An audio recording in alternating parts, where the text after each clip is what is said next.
Welcome to another deep dive. Today we're going to explore a local treasure, the Lawther Deer Park Prairie. And get this, less than 1% of the original coastal prairie ecosystem still exists, That's right. which makes this 51-acre plot of land in Deer Park, super close to Galveston Bay, really special. Yeah, it really is like a time capsule of what this whole area used to look like way back when. So fascinating. And it's been designated a platinum prairie. Okay, Platinum Prairie. I like the sound of that. What does that mean? It means it's home to an incredible amount of diversity. 346 native plant species have been documented there. 346. Yeah, more than some prairies that are much, much bigger. Wow. That's a huge amount of diversity. It is. For such a small area, how is that even possible? It's like a bunch of different little habitats all smushed together. A botanist named Jason Singhurst, he actually identified 6 distinct plant communities within the prairie. 6 different plant communities. Okay, let's hear about them. All right, so, well, you've got areas like the Upper Texas Coast, Ingleside Sandy Prairie. The Upper Texas Coast, Ingleside, Sandy Prairie. All right. And this is where you find these really cool features called pimple mounds, which are like these little rises in the landscape. Pimple mounds. Okay, I'm picturing like giant pimples on the prairie. Well, not exactly. They were formed slowly over thousands of years. And in between those mounds are seepage bogs. Seepage bogs. Yeah, they create the perfect environment for some pretty unique plants. Like what? You can even find a carnivorous plant there, the dwarf sundew. Wait a minute. Hold on. Mhm. A carnivorous plant in Deer Park. Yeah, it's pretty amazing. Okay, so we're not just talking about pretty flowers here. This place sounds wild. Oh, yeah. And each one of these communities has its own special plants that you can only really find there. So in the eastern gamagrass, switchgrass, yellow, Indian grass community, for example. The eastern gamagrass, switchgrass, yellow, Indian grass community. Yeah, you're surrounded by these huge grasses and wildflowers. Okay, Like the prairie blazing star, especially when they're blooming. It's pretty spectacular. I can imagine. Okay, so that's 2 communities down. What else is in this prairie plant mosaic? Well, there's the Little Blue Stem Gulf Coast Mealy community, which is dominated by those grasses, but you'll see the Texas coneflower in there too. Okay, so the Little Blue Stem Gulf Coast Millie community. Got it. And the Texas coneflower. Right. And then there's the Gulf cordgrass community, which is in the areas that can handle more salt. Gulf cordgrass community. Makes sense, being so close to the bay. Yeah, and there's even a plant there called the Texas windmill grass that you can only find in Texas. It grows in these really salty, hard-packed areas of soil. So it's like each of these little communities is its own little world. Yeah, they really are. Okay, so we've got grasses, wildflowers, even carnivorous plants. Are there any trees in this prairie? There is a little bit of forested area, too. Oh, really? Yeah, it's called Texas Gulf Coast Live Oak Sugarberry Carolina Laurel Cherry Forest. Texas Gulf Coast, Live Oak Sugarberry Carolina Laurel Cherry Forest. Okay, that's a mouthful.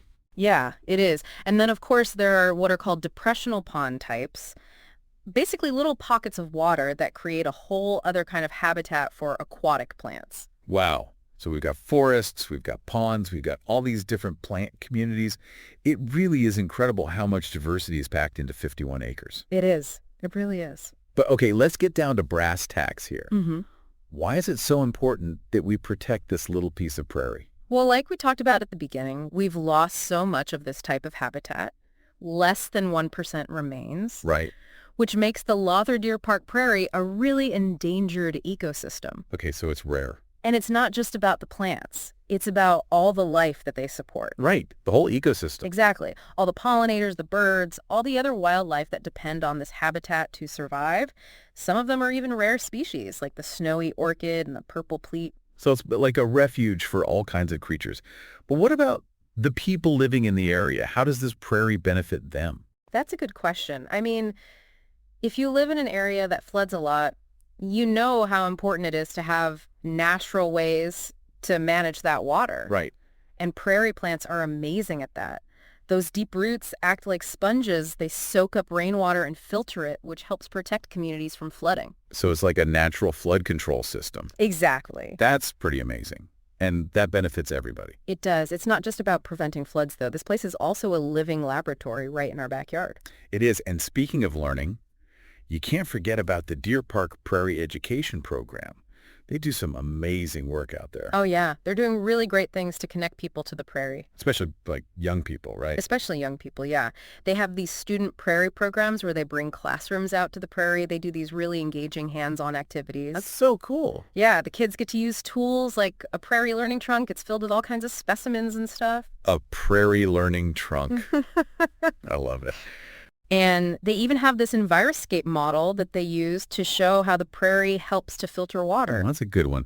So it's not just about lectures and textbooks. They're really getting their hands dirty out there. Exactly, yeah. I'm also really intrigued by this Girls on the Prairie summer camp they do.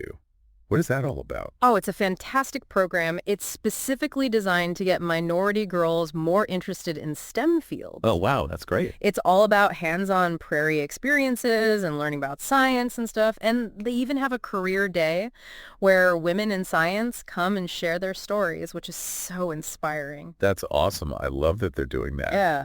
Now, I also hear that they encourage folks to create their own pocket prairies. What exactly is a pocket prairie? It's exactly what it sounds like. You basically create a mini version of the prairie, but you plant it in your yard or at a school, whatever. Like a little tiny prairie. Yeah. And even though it's small, it can make a big difference for pollinators and it helps conserve water. There's actually a really beautiful pocket prairie at Parker Elementary School. Really? Yeah, they did it a few years ago and it's been so successful. That's awesome. So even these small actions can actually make a real difference. You really can, yeah. That's really inspiring. Now, what about the organizations that manage and protect the prairie itself? What can you tell us about the Native Prairie Association of Texas and the Bayouland Conservancy? What are they doing out there? They are like the backbone of the prairie. Yeah. They do so much to protect this valuable ecosystem. They manage the prairie, they organize volunteer events, lead educational programs. They're constantly advocating to make sure the prairie stays protected. It sounds like they wear a lot of hats. They do. They really do. Now, I also understand that Shell Deer Park has been pretty involved in supporting the prairie as well. How have they contributed? Oh, yeah. They've been amazing. They've done so much to raise awareness about how important the prairie is, and they've really put their money where their mouth is when it comes to protecting it. They've given grants for research and education programs, encouraged their employees to donate. They even organize volunteer days at the prairie. That's great to hear. It Yeah. sounds like a real community effort to protect this special place. It really is. But I have to ask, even with all these people working hard to protect it, are there still threats to the prairie? Yeah, unfortunately there are. Like what? One of the biggest challenges is invasive species. Invasive species. Oh, yeah. Okay, and just to remind our listeners, those are non-native plants that can spread really quickly and take over. Right, and when that happens, they crowd out the native plants and it messes up the whole ecosystem. So it's kind of like a constant battle to keep those invaders under control. It is. It really is. Are there other threats to the prairie? Yeah, habitat fragmentation is another big one. Basically, as urban development spreads out, these natural areas become more and more isolated. Like islands. Yeah, exactly. And that makes them way more vulnerable to all sorts of threats. And we can't forget about climate change, right? It's impacting everything these days. Oh, absolutely. We're seeing more extreme weather events like droughts and floods, and that puts a lot of stress on the prairie's ecosystem, which makes the work of these conservation organizations even more important. So it really sounds like the prairie has a lot to contend with these days. It does, but there's also a lot of hope. Okay, so amidst all these challenges, tell me, what gives you hope for the future of the prairie? Well, like we were just talking about, you have all these dedicated organizations like NPAD and the Bayouland Conservancy, and they're not giving up. Right. You've got local businesses like Shell Deer Park that are stepping up to help. And most importantly, you have more and more people in the community learning about the prairie and getting involved in protecting it. That's what really gives me hope. It is really inspiring to see all these folks coming together to protect this one special place. So if someone's listening to this and they're thinking, okay, this prairie sounds amazing, I want to help, what can they do? What are some concrete actions they can take? Well, the best way to start is to actually go see it. Go visit the prairie. Yeah, just go out there and see it for yourself. They have events and volunteer opportunities all the time. Oh, volunteering is great. Get your hands dirty, make a difference. What else can people do? Donating to these organizations is a huge help. NPAT, or the Bayouland Conservancy. Okay, donations. Even a small amount can make a big difference to those organizations. And of course, you can plant your own pocket prairie like we were talking about earlier. Right, bring the prairie to your own backyard. Exactly. And it's such a great way to start conversations with your friends and neighbors about native plants and why they're so important. It is. Spread the word. So let's say somebody can't make it out to the prairie. They don't have space for a pocket prairie. Are there other ways they can show their support? Absolutely. I mean, just educating yourself about the prairie is huge, and then sharing that knowledge with other people, that's really valuable.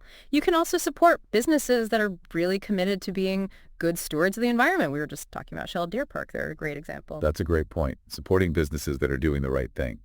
Okay, now I have to ask, of all the amazing plants that are out at the Deer Park Prairie, do you have a personal favorite? Oh, that's a tough one. I think I have to go with eastern gamagrass. Oh, yeah. Why eastern gamagrass? Well, first of all, it's just this giant of a prairie plant, How tall does it get? sometimes over 6 feet tall. Wow. Yeah, they're really impressive. And it's a keystone species, which basically means that it's super important for the whole ecosystem. Lots of other plants and animals rely on it. 6 feet tall. Yeah. That's amazing. I bet that is quite a sight to see. Now, we've talked a lot about the plants, but what about all the other creatures that call the prairie home? Well, there's a huge variety of wildlife that you can find out there. Birds, insects, even amphibians. I really like the Cajun chorus frog. They're these tiny little frogs that live in the prairie's seasonal ponds. A Cajun chorus frog, okay. Mm. And what about insects? I'm imagining there's a lot of buzzing and fluttering going on out there. Oh yeah, tons of insects, all kinds of butterflies, bees, ants, they're everywhere. So it really is teeming with life. It is, and they're all so important for pollination, decomposing stuff, even keeping pests under control. It's amazing how everything's connected out there. It really is. You can't have a healthy prairie without all these little creatures doing their thing. Right, the whole web of life. Yeah. Now, beyond its ecological value, what are some other ways that the Deer Park Prairie benefits the communities around it? Well, we talked about flood mitigation, which is huge, Right. but it also provides this great habitat for pollinators, which are super important for our farms and our food supply. So it's not just about the prairie itself. The benefits reach far beyond its 51 acres. Exactly. And then there's the recreational and educational aspects. It's just a great place for people to connect with nature, learn about our local ecosystem. Get away from the city for a bit. Yeah. It's a place where people can just kind of find some peace and quiet. It sounds like the Deer Park Prairie is a real community asset, providing all kinds of benefits that make our lives better. It really is. It shows that we don't have to travel far to experience the beauty and wonder of nature. I love that.